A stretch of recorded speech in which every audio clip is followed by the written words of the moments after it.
Salut! Aujourd'hui, on va voir un petit peu les petites phrases un peu folles que nous sortent nos amis les communo-gauchistes et qui nous donnent parfois envie de sourire et parfois moins. Mais on va quand même aller voir un petit peu ce qu'ils ont dit et on va mettre en opposition un petit peu certains faits ou certaines réalités qui pourraient leur faire comprendre pourquoi certaines personnes ont cette réaction envers eux. On voit ici notre cher Léo qui ment beaucoup trop, qui nous dit « Vous nous dites que nous faisons du clientélisme électoral parce que nous défendons le droit des étrangers. » Donc il nous fait son petit blabla, on va voir ça. Vous savez, la position que nous tenons, nous, c'est la position la plus difficile à tenir. Dans la société française, aujourd'hui, à cause de gens comme vous, à cause du Rassemblement national, à cause de ceux qui se laissent aller à l'adoption idéologique des idées du Rassemblement national, les étrangers sont présentés d'une manière générale comme des gens agressifs, dangereux, violents, brutaux. Et ceux qui disent finalement qu'il faut cesser la déshumanisation de ceux qui sont étrangers sont ceux qui sont dans la situation la plus difficile. Et vous nous faites parfois le reproche d'être, comment dites-vous, clientéliste ou de faire du clientélisme électoral. Eh bien, monsieur Retailleau, vous avez bien fait de parler de la Déclaration des droits de l'homme et du citoyen. Figurez-vous que les étrangers n'ont pas le droit de vote. Alors, déjà, on va revenir sur ça. L'adoption idéologique des idées du Rassemblement national, les étrangers sont présentés d'une manière générale comme des gens agressifs, dangereux, violents, brutaux. Non. Alors, si on écoute bien ce que disent justement vos opposants politiques, ils font tous la différence entre ceux qui foutent la merde et les autres. Ils le disent à longueur d'interview, mais ça, vous ne l'entendez pas, bien entendu. Et ce que veulent vos opposants, c'est revenir à un équilibre, c'est-à-dire revenir à une France plus apaisée pour justement faire en sorte que le peuple français se réunisse enfin et que soient mis de côté ces gens qui s'opposent à la paix dans notre belle France. Mais ça, vous ne voulez pas l'entendre parce que sinon ça vous obligerait pour vous à vous ranger du côté des grands méchants. Mais ça, on va le voir juste après avec notre cher Aymeric Caron. Et ensuite, il nous dit... clientéliste ou de faire du clientélisme électoral. Eh bien, monsieur Retailleau, vous avez bien fait de parler de la Déclaration des droits de l'homme et du citoyen. Alors, oui, vous faites du clientélisme. Ah, bien sûr, bien sûr. Mélenchon l'a dit. Mobiliser la jeunesse et les quartiers populaires. Tout le reste, laissez tomber, on perd notre temps. Là se trouve la masse des gens qui ont intérêt à une politique de gauche. Qu'il ne faut plus s'occuper des gens qui parlent de cette manière. Je vais vous donner des termes qui vous donnent la migraine et qui vous font avoir des maux de ventre pendant des semaines, c'est-à-dire français de souche, culture française, les gens que vous appelez par exemple ceux qui à un moment donné disaient la France aux Français, ceux qui, voilà, en fait, toutes ces expressions et tous ces gens-là que vous classez comme les adorateurs du petit moustachu, non, en fait, ce sont juste des gens qui veulent retrouver de la paix. C'est-à-dire que lorsqu'ils laissent traîner quelque chose dans la cour de chez eux, comme un vélo, qu'il ne soit pas volé dans les 10 minutes qui suivent. Ou alors, comme cette dame que j'ai vue l'autre fois, qui a mis son vélo contre un arbre, a traversé le trottoir et rentré dans la boulangerie pendant moins de 30 secondes, a acheté son pain et ressorti, son vélo avait été volé. Voilà, c'est juste ça en fait que ces gens-là dénoncent. Enfin, c'est pas juste ça, c'est-à-dire c'est tout ce type de fait. Que ça aille d'un vol de vélo, qui est une infraction pas violente, on va dire, physiquement, jusqu'au pire, jusqu'à ce que une personne décède en fait. Mais ça, vous ne voulez pas le comprendre parce que vous voulez toujours monter les uns contre les autres.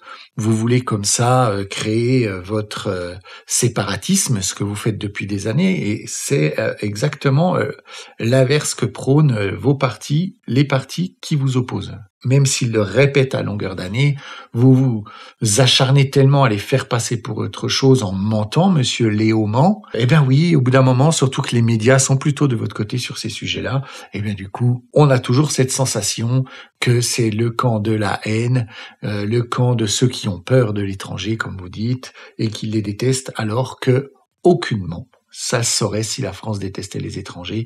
La France est la plus grande terre d'accueil au monde. La France a toujours accueilli des gens, qui voulaient s'en sortir, qui étaient prêts à apporter quelque chose pour la France. Donc sur ce coup-là, monsieur Léo, vous mentez.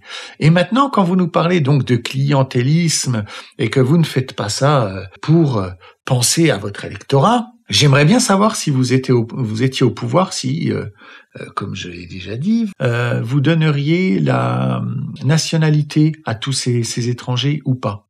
Et maintenant, on va écouter quelqu'un qui nous rassure sur votre clientélisme électoral et que vous ne faites absolument pas ça pour toucher plus d'électeurs. Nous sommes 5 millions. Si on se mobilise à 50%, on pèse quasiment 10% sur une élection présidentielle. Vous savez ce que c'est 10%? Ça veut dire que la communauté algérienne installée en France, les Franco-algériens, peuvent décider par leur mobilisation de qui est président de la République. C'est pas rien ça comme place quand même dans un pays. Alors bon, c'est un peu faux. Hein. C'est son poids à eux plus d'autres peuvent faire basculer comme ça. Une élection. Mais bon, bref, voilà, monsieur Léaumont, quand vous nous dites que quand vous êtes pro-immigration, parce que s'il y a aujourd'hui en France 5 millions d'Algériens, c'est une conséquence, bien sûr, à ce qui s'est passé en Algérie, la création de l'Algérie par la France, puis la guerre d'indépendance pour défendre l'Algérie, ce qui est tout à fait entendable, le fait qu'un peuple veuille retrouver son indépendance. Et on s'est retrouvé avec quand même une immigration qui est aujourd'hui très très très facilitée, enfin depuis quelques années, mais encore plus sous Macron, pour les Algériens. Donc aujourd'hui, la communauté a grandi. Et monsieur Léaumont, au départ, je pense que la plupart de ces Algériens n'avaient pas la nationalité française, mais aujourd'hui, ils représentent une force non négligeable, comme l'a dit là, si c'est ne serait-ce que la moitié, 2,5 millions d'électeurs, c'est quand même énorme. Sachant que je vais un peu calmer les énervés de gauche qui viennent un petit peu essayer de me houspiller dans les commentaires. Pour moi, si les gens qui venaient d'Algérie étaient des gens que la France a choisi parce que ils ont un domaine spécifique dans lequel leur travail peut apporter énormément à notre pays, que c'est un besoin, que c'est des gens qui viennent en France faire des études, rester sérieux dans leurs études, réussir leurs études, puis après peut-être même repartir en Algérie. Tout ça, bien sûr, payé par l'Algérie, et qu'ils permettent à l'Algérie comme ça de devenir prospère, tant mieux. Moi, tout ça, je pense que d'ailleurs, personne que vous pensez être dans le camp opposé au vôtre est contre tout ça. La seule chose qui pose problème, c'est que la plupart des gens et de l'immigration qui vient en France, c'est une immigration qui ne vient pas là parce qu'elle a quelque chose à amener à la France, qu'elle aime la culture française et qu'elle veut vivre en France parce que ça l'attire, la façon de vivre à la française. Non, ce sont des gens qui viennent parce que dans leur pays, c'est plus difficile de s'en sortir. Ça demande plus de courage, plus de travail, plus d'investissement, plus de sacrifices. Hein. Ça aussi, j'en ai déjà parlé dans une vidéo.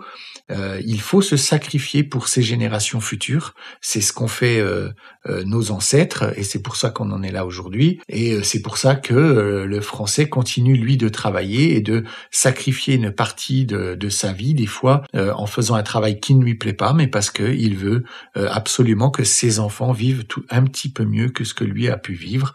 Et comme ça, le cercle est vertueux et on avance dans le bon sens. Vous, ce que vous voulez, c'est faire venir des gens à qui on bourre le crâne, comme vous, à leur dire que venez en France, ce pays est un pays de racistes et de fachos, parce que c'est ce que vous dites sans arrêt. Donc je comprends pas pourquoi vous voulez faire venir autant de gens dans un pays qui se veut autant raciste et facho, parce qu'il y a 13 millions d'électeurs pour le RN.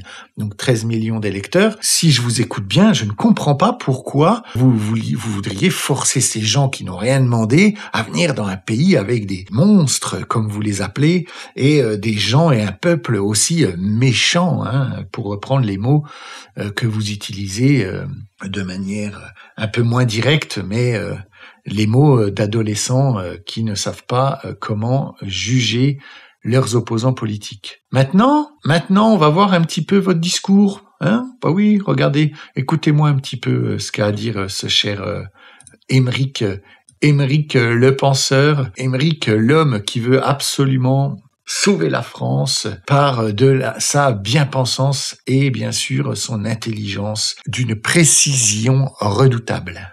CNews, c'est marrant que vous posiez la question. Je sais pas, moi je pose la question, pourquoi vous nous visez tout le temps? Je sais pas, moi, poser la question à vos rédacteurs en chef. Non, mais explique. Peut-être parce qu'il y a un projet idéologique derrière votre chaîne. Mais pourquoi je sais pas, non mais interrogez-vous. Pourquoi CNews, qui est un projet idéologique d'extrême droite, diffuse des fake news, vise des antifascistes et vise constamment le groupe de la France Insoumise et ses représentants en diffusant des fake news, en calomniant, en insultant et en prétendant faire du journalisme? Pourquoi? Moi je parle de vous. Mais parce que c'est le même phénomène. D'ailleurs, les amis de Monsieur Wauquiez, ils ont leur rond de serviette chez vous. Le RN a son rond de serviette chez vous. Alors, vous pouvez jouer la naïveté aujourd'hui, mais on nous vise parce qu'on est des antifascistes, on est des antiracistes, on est des démocrates et on se bat précisément contre votre projet idéologique. À vous, mesdames et messieurs de CNews, et je salue Pascal Praud. Dis donc, Émeric, il est tout colère, le petit pépère. Oui, donc, alors. Bon, alors, on va aller voir un petit peu à quel moment ce cher monsieur Caron-Crac est obligé d'employer les termes. Enfin, voilà, il faut lire, il faut dire les termes. Nous, écoutez, à la France Insoumise, on dit les termes parce qu'on n'a pas peur.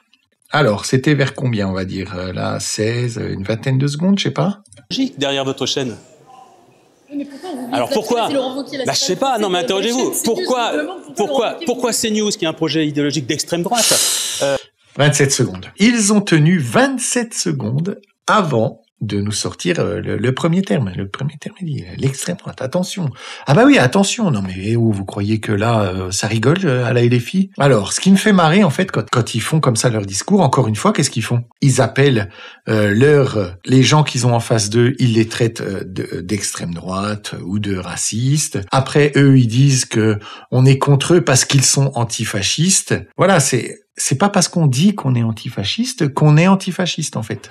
C'est pas ça, être antifasciste. Antifasciste, c'est s'opposer à un système fasciste. Il me semble que même si le système de gauche qui est en place depuis plus de 40 ans vient petit à petit à arriver à un système comme ça, totalitaire et fasciste, on n'en est quand même pas tout à fait là. Mais bon, vous allez nous dire que c'est pas vous les méchants et vous défendez le bien, vu que vous êtes des antifascistes, bien sûr, on ne peut rien vous dire.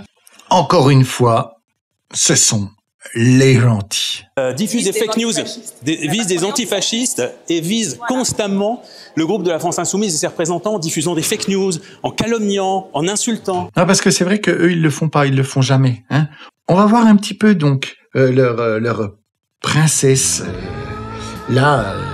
Saori de la LFI, cette femme qui leur murmure comme ça dans les moments où ils sont les plus faibles face à l'oppresseur de l'extrême droite qui les relève de sa voix douce et subtile. Quand cette personne essaye de prendre soin de son prochain et de faire en sorte que le vivre ensemble soit quelque chose de plutôt agréable. Alors, flash, une nouvelle agence Orpi a été brûlée dans la nuit à Golfe-Juan. C'est la deuxième agence visée par un incendie. En une semaine, sur fond de tension, après l'altercation entre deux employés pro-israéliens et l'eurodéputé LFI Rima Hassan. Mais oui, parce que cette dame les a bien sûr plantés au pilori, leur a mis une cible dans le dos, comme l'a fait Libération. On voit bien que c'est leur manière de faire, que c'est leur manière de, comme ça, insuffler petit à petit la haine et le séparatisme. Là, encore une fois, deux incendies. Vous savez qu'un incendie comme ça, si, selon ce qu'il peut y avoir à l'intérieur, selon comment l'incendie prend, c'est tout le bâtiment qui brûle et c'est des morts. Et là, quand je dis ça, je suis pas en train de dire que tous les camps sont parfaits, j'aimerais juste qu'ils redescendent un petit peu sur terre et qu'ils se recentrent en fait sur leurs problèmes et sur leur prisme idéologique qui les traîne comme ça à ne pas voir la réalité qui est donc en face d'eux. Et maintenant, on va voir quand cette idéologie va un peu trop loin, ce qui peut se passer dans certains pays qui vont plus loin que nous hein, dans cette idéologie, qui sont bien plus à gauche que ne l'est déjà la France, comme la Belgique là, hein, ou l'Angleterre, c'est un peu la même chose. Voilà, donc en Belgique, un jeune homme de 15 ans a été poignardé par, hélas, un autre de 16 ans après une dispute. Alors que le suspect se trouvait avec des amis sur place, il a effectué un court retour à son domicile pour ensuite revenir sur place avec une cagoule, des gants noirs et un coupeau de cuisine dissimulé sous ses vêtements. Avant de se ruer vers Jason pour lui asséner plusieurs coups qui vont donc lui être fatals. À la suite de ça, il y a eu le procès. Dans ce cas-ci, le parquet avait sollicité une prestation éducative de 150 heures avec une prolongation au-delà de sa minorité. Ce lundi soir, c'est une sœur endeuillée et très en colère qui a reçu de son avocat la décision du tribunal de la jeunesse. Aussi incroyable que cela puisse paraître, l'assassin de Jason écope d'une simple réprimande. Je vous laisserai aller voir mon dernier short et vous comprendrez pourquoi aujourd'hui, là c'est en Belgique, hein, mais en France, on pourrait en arriver à des extrêmes comme ça si on continue avec ce communo-gauchiste. Allez le voir juste après la vidéo, allez le voir, vous verrez, vous allez tout de suite comprendre toute cette histoire et pourquoi on en arrive à une simple réprimande. Bon, c'est pas ils se sont battus, le gamin est tombé, comme j'en ai déjà parlé, et le jeune est décédé. Non. Il est rentré chez lui, il s'est équipé et il est revenu pour en finir. On a décidé qu'on n'était plus un enfant. À ce moment-là, on a décidé qu'on n'était plus un enfant. On fait un acte qui relève d'une telle gravité qu'on ne peut plus mettre cet enfant simplement le jeune, quoi. Un jeune garçon de 15 ans. Là, on a choisi de basculer vers autre chose. Je suis désolé, mais à 15 ans, quand on fait ça, on a décidé qu'on n'était plus un enfant. Surtout dans le monde d'aujourd'hui, où on en parle beaucoup, où il y a énormément, hein, messieurs de la gauche, il y a énormément de blabla autour de c'est pas bien, tout ça, patati patata, à l'école, partout, on est bombardé de bienveillance, de ci, de là, de messages, comme quoi c'est pas bien d'être méchant. Je sais même pas comment le dire, tellement leur message c'est nul et que ça sert à rien. Mais voilà, donc après ça nous tire gentiment vers des cas extrêmes comme ça. Mais allez voir le short, vous allez voir, vous allez pas être déçus du voyage. Voilà, merci. Mettez un petit like, ça m'aide énormément. Je remercie tous ceux qui le feront et tous ceux qui le font. Je remercie toutes les personnes qui me soutiennent de plus en plus. Merci à vous tous. Abonnez-vous, mettez la cloche. Je fais une vidéo tous les jours, du lundi au vendredi à 18h. Vous serez prévenus comme ça quand ma vidéo sort. N'oubliez pas de partager la vidéo. Mettez-moi un commentaire pour me dire ce que vous en pensez. Et mettez un commentaire pour me dire si vous êtes allé voir le short et me dire un petit peu si vous voyez un rapport avec cette dernière affaire qui est monstrueuse. Je vous dis à tout bientôt. Des becs.